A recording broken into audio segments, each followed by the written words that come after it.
Hi, welcome to the studio. I'm Sarah and I've been a milliner, accessories maker and designer and educator for over 30 years. And in this video, I'm talking about blocking felt. Felt is one of my favorite materials to work with. It's just so subtle and you can make the most amazing hats with such minimal equipment. So the first piece of equipment you're going to need when you're doing this one is a block. I've just chosen this really simple dome block because really I'm talking about the technique of blocking today rather than blocking something too complicated. You're also going to need a stand on your block so that you've got a little bit of room underneath here to pull down on the piece of felt that you're blocking. The next thing you're going to need is some clear plastic film so you can wrap that block up, keep it protected, make it last longer, but also help you get your felt back off there when you finish the blocking. Get some sticky tape so you can keep that plastic wrap in place while you're blocking. The last thing you want is it slipping around on you. The next thing you're going to actually need is the felt you're going to block. I prefer to use a rabbit felt fur just because I feel they've got a little bit more movement than wool, but really it's up to you. For this project, I've chosen this beautiful old vintage kind of pale green Melusine cone. So a cone is just these ones, not the ones with the big brim. They're called a capeline. And this has got this beautiful kind of almost fluffy pile finish with a gorgeous shine on it. What I'm going to need once I've got my felt on that block is some blocking cord and a pin to hold it there. You can just use whatever thumbtacks work for you. I've got these little headless ones. They're a little bit easy to use and I tend to break the tips a little bit less. You're going to need a spray bottle. I use demineralized water in my spray and on all of my work to keep things really clean and so I don't get that calcium buildup or that little line that you get as fabric dries from the calcium. So use whatever water works for you. I'm also going to use my Jiffy steamer as well to get some steam happening. So make sure you've got something that can get a lot of steam into your hat. And then finally, a brush to make sure we're looking good during that drying process.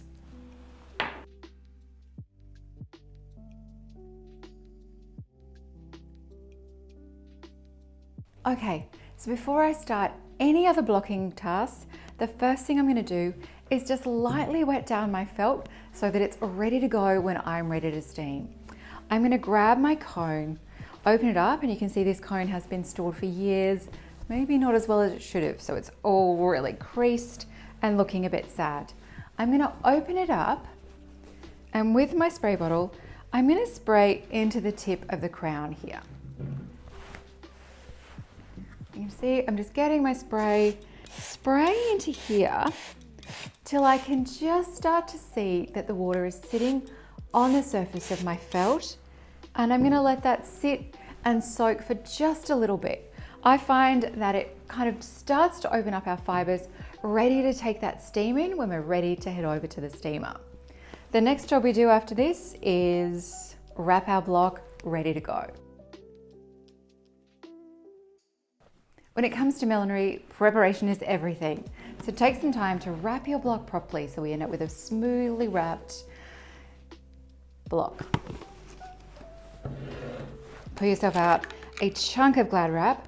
I feel like this is where you could spend a little bit of extra money in the supermarket to get a good quality wrap that's going to stick to itself really nicely. Pull out enough to wrap around your block or over your block, really. Lay your block down. It's going to be different for every block that you do, but this is basically the way I do it. I like to stick it on, make sure you're not putting sticky tape right over the hole where your stand goes. And wrap it as firmly as you can get it without wrapping your Glad wrap. I want this on here with no rips and tears in it, so it stays on beautifully. I also want to make sure I'm not getting too many creases in here, that I've got the smoothest surface I can possibly get using my Glad wrap. So I'm going to fold it in first and then fold this top bit down. And this is where it's great if your Glad wrap will stick to itself really nicely. I sometimes think a little bit of extra tape there isn't a bad idea. Head around the other side, fold this one in, should just make it. Go to top down, and then I've got a really beautifully smooth block to start blocking on. A great base is going to help you end up with a fantastically well blocked felt. Put it back on its stand and you're ready to get blocking.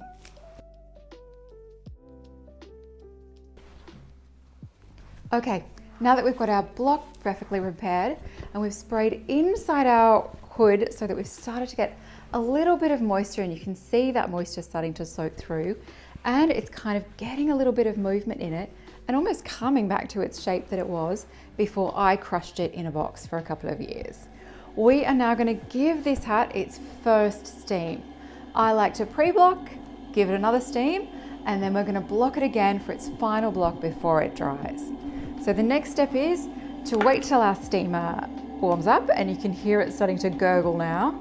I don't ever keep too much water in my steamer because sometimes it can be a week between steaming things, and that's just water sitting there getting manky. So just a little tip, keep that fairly clear. We can hear the steamer starting to get ready. So once that starts to happen, I like to kind of mind my hat while it's sitting on the steamer. So what I want to do, I'm starting to get that bubble coming through, the steam is happening. I'm going to pop my hat on there, and I'm going to keep turning it around. What I want to do is not leave it here and all of my steam ends up just in this part of my hat. I want to make sure that I'm getting steam all around the part of the hat I'm going to be working with, which is the crown for this part. So I'm moving it around and I can start to feel it get so soft and squishy.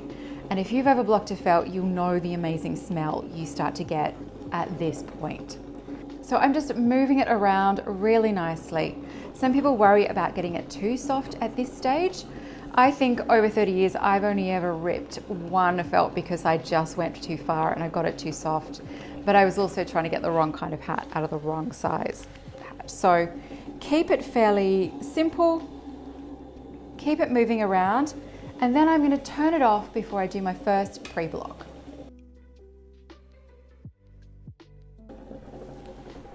Okay, now that I've given this felt its first little steam, it's time to turn that steamer off, grab it off the block, off the steamer, and give it its first block. So all I'm trying to do with this block is open up the fibers in that crown so that it starts to take the right shape and gets a little bit of movement in it. So for me, that's not it. I know that I can get a little bit more out of this hood and that I could probably get a little bit more moisture into here to start moving it. And then I could get the full length of this block blocked out of this piece of felt. So the next thing I'm going to do, take it off my block,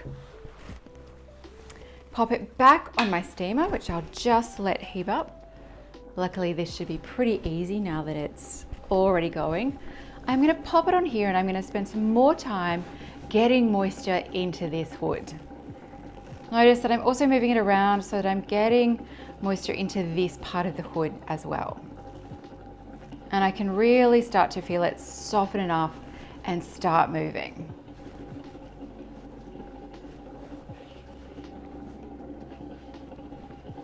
I can feel so much moisture in this hood now. So I'm going to pop it off here, turn that steamer off, and now I'm going to go my full blocking. So I'm pulling it over the crown and I'm using this part of my hand to really pull down. So I don't want to use my fingers, too pointy. I want to grab into the felt here using the heel of my hands to really pull down. And you can kind of see I'm leaning forward and I'm really putting a huge amount of effort into this. And you can see how much more stretch I'm getting out of the block this time than I did the first time I did this. So I've gone front to back, side to side, and now I'm going to go diagonally as well to make sure I'm pulling this beautiful hood as evenly as I can. And that's going to help me end up with a hat that is perfectly blocked and perfectly even in its blocking. So now I'm just moving around it, blocking beautifully, and all the while making sure I have that perfect little round tip just there where the pile of my felt starts, right in the middle of my crown. So once I've done this, I kind of feel like for this one, I could do it again.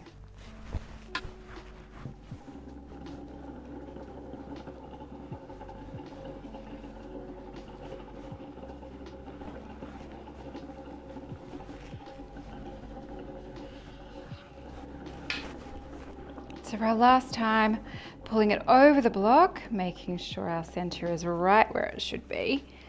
Pulling down front and back, spinning it around side to side, and then making sure I'm getting the diagonals. And you can see in this second or third blocking how much more length I've gotten out of the hood and how it has a much more snug feel over the crown. So I'm just going to keep pulling really evenly around my crown, making sure also that I'm even around here. So one great thing about making sure that that center stays right in center, it means that I'm not lopsided, so I've got same amount of brim both sides of my crown. So giving that a pull around until I feel like I've got the stretch out of it. It's all beautifully even around the block. Now that we've got our crown beautifully blocked, I need to make sure it stays in position while it dries, and there's a lot of moisture in this felt, so it's going to take a while. There's so many ways you can do this. You can pin it down, you can use an elastic, but in this case, I'm going to use a blocking cord.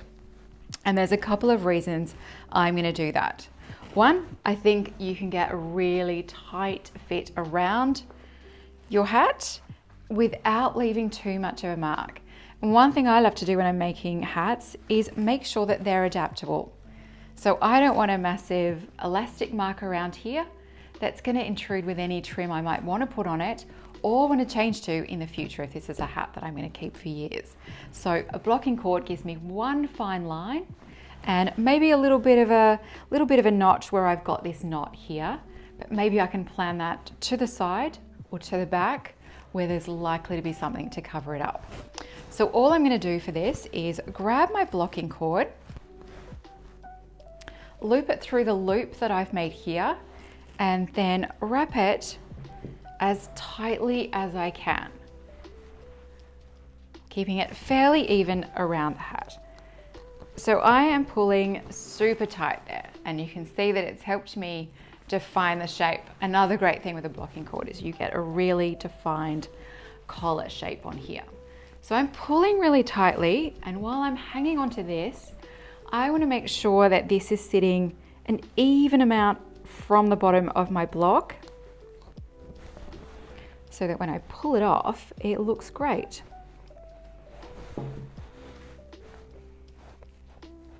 I'm just doing it by feel. I can feel the bottom of the block here.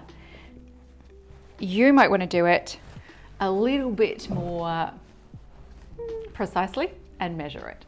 I'm going to give this one last pull, and I am pulling super tight here. What I want is absolutely no movement while it dries. So I'm pulling it super tight. I'm going to get one of my little thumbtacks, pop it in here, and all I should be left with after this baby has dried is a fine line around here that helps me define where the brim starts and a pinhole here. So a great way to make sure that our block stays on here, dries perfectly without too many marks when I take it off. So I've got one more thing to do before I leave this baby to dry. This felt has a gorgeous pile on it. And you can see from here, from the blocking and so much handling, it's got a little bit rough, a little bit scruffy, and a little bit messy. So before I let it dry, while it's got this gorgeous moisture in it, I'm going to give it a bit of a brush and leave it to be. The way I'm going to do this, take it off my block so that I'm holding it underneath using these holes in your block there for your fingers. I'm going to start at this beautiful round tip that I've got here. And then I'm going to start brushing it around, giving it a gorgeous feel. There's lots of different ways you can brush a felt like this, you can brush it in the opposite direction to make it all fluffy. You can press it down with heat and water to give it a really gorgeous, almost silk-like feel to it. It looks almost wet. But for this one, I'm going to keep it simple. I'm just going to brush it around and you can see the gorgeous sheen coming back to this hat. I could actually stand here and do this for about an hour. It's so gorgeously calming and it just looks beautiful. But our hat is looking great. It's time to pop it back on its block, set it aside to dry, and maybe next video we'll come back and make this brim.